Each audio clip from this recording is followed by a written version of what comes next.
Hello friends, ये video software के कुछ नए अपडेट्स के बारे में है, जैसे branch master, counter master, advance scheme and item group master. कई कस्टमर्स के मल्टीपल ब्रांचेस हैं और उनमें से कोई ब्रांच क्लोज हो गई है, साथ ही उस ब्रांच के काउंटर्स भी इनएक्टिव है। इसी तरह कुछ एडवांस स्कीम्स ऐसी होती हैं जिनको आप यूज़ नहीं कर रहे हो और किसी ग्रुप के आइटम अब आप आपके शॉप में सेल नहीं करते हो। लेकिन क्योंकि सॉफ्टवेयर में इस आइटम ग्रुप के आइटम के ट्रांज़ैक्शन सेव है, तो ये ग्रुप डिलीट नहीं कर सकते हैं, जिसकी वजह से कुछ यूज़र्स सॉफ्टवेयर में ट्रांज़ैक्शन एंट्री करते समय बाय मिस्टेक या किसी भी वजह से वो particular inactive item group, inactive advance scheme, inactive branch या इनएक्टिव काउंटर सेलेक्ट कर लेते हैं।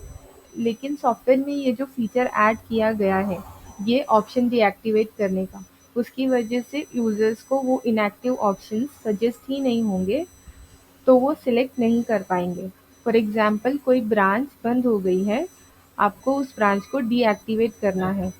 सिस्टम में ब्रांच मास्टर में आना है। ये देखिए, ये ब्रांच एक्टिव, ये फीचर सॉफ्टवेयर में अपडेट किया गया है। यहाँ पे आपको वो ब्रांच सेलेक्ट कर लेनी है जो आप डीएक्टिवेट करना चाहते हो। उस ब्रांच का नंबर डाल के या फिर ड्रॉप डाउन में से वो ब्रांच सेलेक्ट कर लेना है जो आपको डीएक्टिवेट करनी है। ब्रांच सेलेक्ट करने के बाद ये जो ब्रांच एक्टिव का ऑप्शन है, इस पे क्लिक करेंगे। ड्रॉप डाउन में नो का ऑप्शन दिया हुआ है, ये सिलेक्ट कर लेना है, ओके करना है। उसके बाद कोई भी इस ब्रांच को सिलेक्ट करके इसमें कोई एंट्री नहीं कर सकता है, कोई भी यूज़र। ब्रांच क्लोज हुई है तो उसके काउंटर्स भी इनएक्टिव हो गए होंगे, तो सिस्टम में काउंटर मास्टर का ऑप्शन है। यहाँ पे आपको काउंटर के सामने डीएक्टिवेट फ्लैग का ऑप्शन दिख रहा है। आपको जो भी काउंटर डीएक्टिव है उस पे अभी टिक करना है और ओके करना है।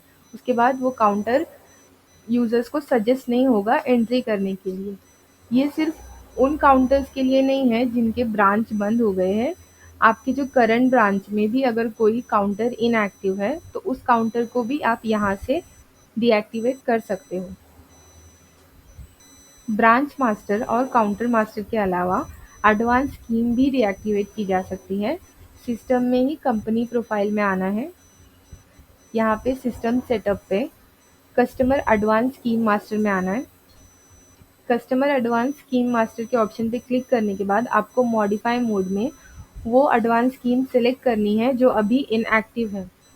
यहाँ पे ड्रॉप डाउन पे क्लिक करके आपको दिख जाएगी वो स्कीम, तो यहाँ से हमें वो स्कीम सेलेक्ट कर लेनी है। फॉर एग्जांपल मैं ये स्कीम सेलेक्ट करती हूँ। उसके बाद यहाँ पे स्कीम एक्टिव दिखा रहा है। स्कीम एक्टिव है तो यस रखना है, लेकिन डीएक्टिवेट हो गई है तो आपको नो पे क्लिक करना है और ओके करना है। उसके बाद ये स्कीम डीएक्टिवेट हो जाएगी और कोई भी यूज़र्स किसी भी कस्टमर को ये स्कीम अप्लाई नहीं कर सकता है डीएक्टिवेट करने के बाद। इसी तरह हम कोई आइटम ग्रुप भी डीएक्टिवेट कर पाएंगे अब।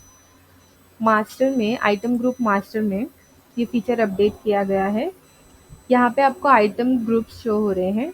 जो भी आइटम ग्रुप अभी आप सेल नहीं करते हो, मीन्स जिस आइटम ग्रुप के आइटम्स आप आपके शॉप में सेल नहीं कर रहे हो, तो आपको ये डीएक्टिवेट फ्लैग वाला ऑप्शन पे क्लिक करना है उस आइटम के सामने। उसके बाद वो आइटम ग्रुप यूज़र्स को सजेस्ट ही नहीं होगा सिलेक्ट करने के लिए, और उस पर्टिकुलर आइटम ग्रुप में यूज़र्स कोई आइटम क्रिएट भी नहीं कर सकते। सॉफ्टवेयर के इसी तरह के फीचर्स के साथ अपडेटेड रहने के लिए हमारे चैनल के साथ बने रहिए। Thank you.